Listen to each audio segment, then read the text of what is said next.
idemo na još jedno staro beogradsko mesto koje je poznato po svojoj istoriji i po sada već nepostojećem potoku. Drugi deo grada na čiji postanak ćemo se danas podsjetiti jeste Čubura.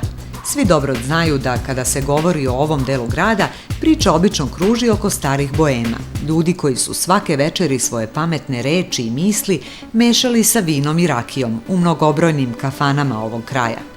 Kažu da je Čubura bila drugi i, kako bi mladi ljudi danas rekli, manje fancy kraj boemskog Beograda u odnosu na Skadarliju, u koju je odlazilo otmeno društvo.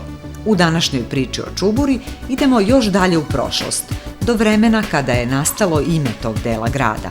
Mada na ovom mestu uopšte nije reč o gradu, već o selu koje se nalazilo uz veliki potok. Brdo od potoka prema Vračaru bilo je nastanjeno Čuburcima. Ali otkud to ime selu i potoku?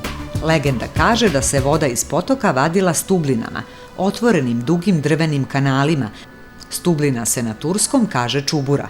Neki možda romantičniji tumači istorije naziva naših staništa tvrde da je oko te danas skrivene rečice bilo mnogo belih i ljubičastih cvetova, biljke koja se zove čubar.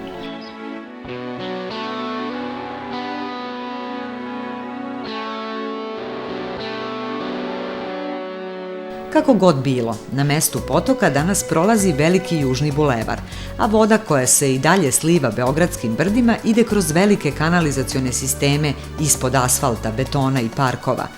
Kada bismo Čuburce pitali da li bi radije živjeli u današnjem gusto naseljenom gradu ili bi se radije našli u pomalo romantičnoj priči pored starog potoka oko kojeg s proleća cveta čubar, a voda se kroz drvene stubline sliva iz potoka prema selu, verujemo da bi se velika većina ipak odlučila da i dalje živi kao građani današnjeg, moglo bi se reći, centra Beograda, nadomak hrama Svetog Save, Kalenića i Crvenog krsta.